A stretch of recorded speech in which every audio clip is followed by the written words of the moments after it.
안녕하세요. 필성 원장입니다. 오늘은 어린이집 안전사고 경험해 보셨나요?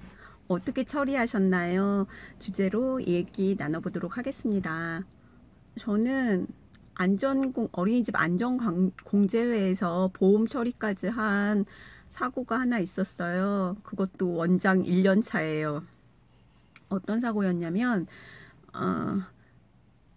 그러니까 만 2세 남자친구고요. 만 2세 남자친구답게 발랄하고 귀엽고 장난도 잘 치고 그러는 남자아이였는데요. 집에서 막 놀이하다가 소파 아래에다가 발을 넣은 거예요. 그래서 다리가 부러지고 기부스를 한 달 정도 하고 원에 등하원을 했었어요. 그래서 기부스를 한쪽 발을 기부스하고 있으니까 되게 막 선생님 손도 많이 가고 정성으로 보살피던 아이였는데, 이제 한 달 만에 기부스를 풀고 얼마 안 돼서 사고가 났죠. 그러니까 지금 생각해 보면은 그때 이제 기부스 푼 다리가 힘이 많이 없었을 테니까 조금 계속 더 신경을 썼어야 되는데, 기부스 풀고 나서는 그냥 그거 기뻐하면서 그냥 아이고 이제는 기부스 없게 자유롭게 활동할 수 있겠구나, 이런 조금 안일한 마음이 있었던 건 아닌가, 그런 반성이 들기는 해요. 그래서 점심 식사 시간이었는데 담임 선생님은 아이들 식사 지도는 모두 마치고 본인 이제 식사하고 계셨고, 그 사고 현장을 직접 목격하지 못하신 거예요. 그러니까 선생님 등 뒤에서 사고가 발생한 거죠. 그러니까 이 선생님은 교사 2년 차셨는데, 그러니까 이 자리 선정이 참 중요해요. 어린이집에서는. 그러니까 네 반의 아이들이 모두 한눈에 보이는 곳에서 위치 선정하시고 봐주셔야 되는데, 이제 선생님은 그러질 못하셨어요. 그래서 그냥 추측해 보건데, 그때 이제 유아반에서 쓰는 조그만 의자를 선생님 의자로 사용을 하고 있었거든요. 그러니까 선생님이 안전교육 하실 때나 아니면은 뭐 동화 들려주실 때 그 의자에 딱 앉으시면 아이들이 집중이 잘 되고, 그래서 이제 선생님이 사용하시던 의자인데, 이 아이가 아마 그 의자 위에 올라갔던 것 같아요. 올라갔고 다리에 힘이 좀 없으니까 이렇게 하다가 앞으로 넘어졌는데 그냥 앞니로 그대로 바닥에 쓰러지게 된 것 같아요. 그러니까 선생님 그때 이제 학교 막 졸업하시고 오셔서 경력 2년차 이제 접어든 선생님이었는데 얼마나 놀라셨겠어요. 우리 아이들 키워본 분들은 다 아시잖아요. 입 주변 다치면 피가 엄청나게 나잖아요. 막 선생님은 울고 피는 그야말로 유혈이 낭자한 막 이런 상태가 돼 있는 거예요. 그래서 선생님 먼저 진정시키고, 괜찮아요. 이 다치면은 입 주변 다치면 이렇게 피가 많이 나요. 해서 우리 주임 선생님하고 저하고 지혈을 하고 부모님께 연락을 드렸죠. 그랬더니 아버지가 그냥 금방 오셨더라고요. 그래서 아버지랑 병원을 갔고 치과를 갔는데, 의사 선생님들은 다 그러시잖아요. 아주 최악의 경우를 대비해서 말씀을 하시잖아요. 그러니까 이 의사 선생님도 뭐 지금은 이렇게 해서 치료를 한다고 해도 영구치 날 때까지 알 수가 없고, 영구치도 손상을 입을 수도 있다, 막 이런 얘기를 하시는 거예요. 그리고는 이제 아버지하고 아이는 집으로 갔고 저는 원으로 왔는데, 왜 보다 보면은 그 부모님들 스타일이 있으시잖아요. 근데 이 가정은 20대 초반으로 부부가 되게 젊은 가정이셨어요. 그리고 아버지는 이렇게 조금 조용한 스타일이고, 어머니가 좀 주도적으로 얘기도 하시고 막 이렇게 의견 내시고 그런 스타일이었는데, 이제 좀 강한 엄마 스타일이었고요. 그냥 이게 넘어갈 일이 아닐 게 분명한 거예요. 그래서 이걸 어떻게 하지 하고는 일단 구청에 보고를 드렸어요. 구청에 이만저만한 사고가 났다 했더니 안전공제회에 사고 보고하라고 얘기하시더라고요. 그래서 안전공제회에 어떻게 사고가 났고, 그래서 이제 뭐 그게 교사 눈으로 본 게 아니라서 정확하진 않은데 의자 때문인 것 같다 해서 그 의자 사진도 찍어서 올리고, 이렇게 처리 절차가 있더라고요. 그래서 안전공제에 올렸죠. 그리고 저녁 때 돼서 원으로 아빠, 엄마, 외할머니, 이모가 오셨어요. 그리고 이제 막 난리가 난 거예요. 그리고 CCTV 보자고, 얘가 진짜로 자기가 혼자 그렇게 하다가 사고가 난 게 맞느냐고.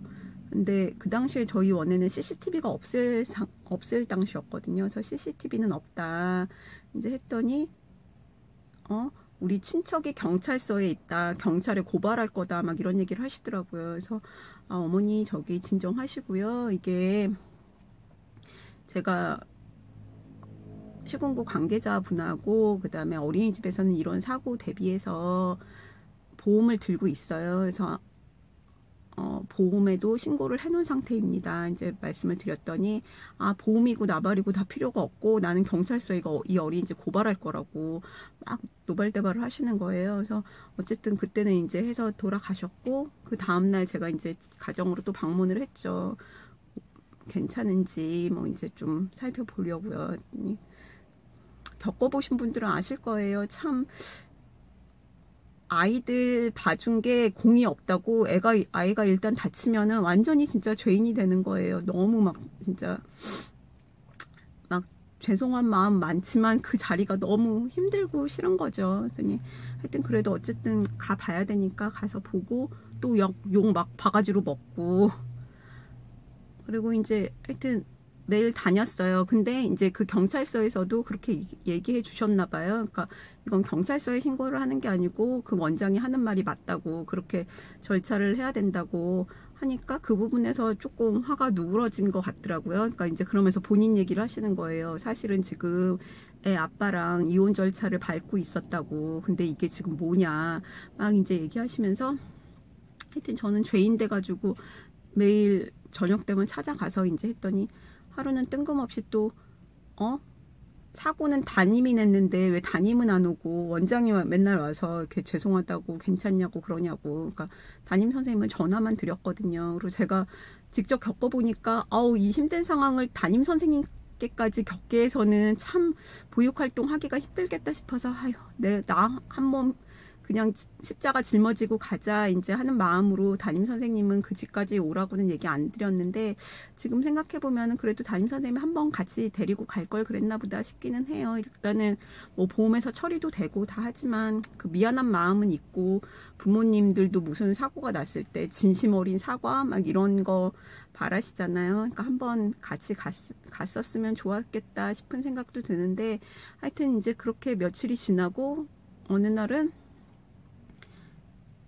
피해 보상금을 얘기하시더라고요. 그래서 치료비는 물론이고, 그 다음에 지금 엄마가 일하고 계셨었는데 일 못 나가고 아이를 돌보니까 본인 월급 부분, 그 다음에 이 아이가 치료를 해도 지금 근처 원을 옮길 건데 자리가 없어서 옮길 수가 없이 본인이 보셔야 되니까 거기에 대한 원비랑 보상금, 그 다음에 정신적 피해 보상금 해서 막 이렇게 손으로 써오셨는데 한 1,000만 원 정도 써오셨던 것 같아요. 그래서 또 다시 어머니 보험사에서 일단 연락이 갈 거예요. 그리고 이제 처리가 될 겁니다 했는데, 참 신기하게 보험사에서 어떻게 처리하시는지 보험사랑 통화한 다음부터는 저한테 막 심하게 하시는 행동이 없으시더라고요. 물론 제가 병원 갈 때마다 이제 쫓아가서 결제하고 뭐 이렇게 옆에 서 있고 그러면 뭐 본척만 척하고 저 없는 사람처럼 행동하긴 했는데 그 다음부터는 말은 없더라고요. 막 화내고 그런 말들은 없는 거예요. 그래서 그러니까 우리도 자동차 사고 나면은 가해자 피해자가 막 직접 만나서 얘기하지 않고 보험사에서 처리하고 잘 처리를 해주잖아요. 그래서 안전공제회에서도 보험사에서 참 잘 처리를 해주시는구나. 근데 그 합의된 금액은 안 얘기해 주시더라고요. 그리고 일정 금액이 넘으면은 10만 원을 원에서 부담해야 된다고 하시면서, 그러니까 원에서 안전공제회로 10만 원 납부하라고 하셔가지고 그 추가분에 대해서 10만 원을 제가 납부했던 기억이 있어요. 그래서 그렇게 한번 안전사고가 나고 나니까 정말 이런 일이 다시는 벌어지면 안 되겠다 해서 안전 또 안전 막 이렇게 되더라고요. 그래서 선생님들도 안전사고 없이 잘 그냥 보육활동이 이루어지고 그러면 좋겠지만, 안전사고가 만약에 발생이 된다면은 그때는 너무 막 당황해 하지 마시고 일단 시군구 보고하시고요. 그리고 어린이집 안전공제회에 보고하셔서 보험 처리 받을 수 있도록 하시고, 제가 그리고 중간에 느낀 거 하나가 부모님은 계속 만나면서 이렇게 마음도 누그러뜨리고 설득도 하고 하지만 이 부모님들이 주말이나 또 막 이럴 때 되면은 친척도 만나고 친구도 만나고 막 만나시잖아요. 그러면서 그분들이 또 막 여러 가지 얘기를 해주시는 거예요. 이거 이러면 안 되고 뭐 이렇게 해야 되고 누구는 이렇게 했을 때 얼마 보상을 받았다는 얘기도 막 하시고 그런 얘기를 해주시는 거예요. 그래서 아, 주말을 잘 넘어가야겠구나. 여러분을 만나게 되는 주말을 잘 넘겨야겠구나. 그런 생각이 많이 들더라고요. 네, 그러면 우리 안전수칙 잘 지켜서 안전사고 없이 즐거운 어린이집 생활 될 수 있기를 바라겠습니다. 참, 근데 불행 중 다행인 게, 왜 아까 이야기 중간에 말씀드렸잖아요. 이 아이의 부모님이, 그 어린 나이에 결혼하신 이 아이의 부모님이 이혼 소송 중이었다고. 근데 아이가 다쳤고 공공의 적이 저로 생겼잖아요. 어린이집으로 생겼잖아요. 그래서 이혼 안 하시고 지금까지 하여튼 행복하게 잘 살고 있다는 소식이 전해지더라고요. 또 불행 중 감사한 일이죠. 오늘 영상 도움 되셨다면 좋아요, 구독도 눌러주세요. 감사합니다.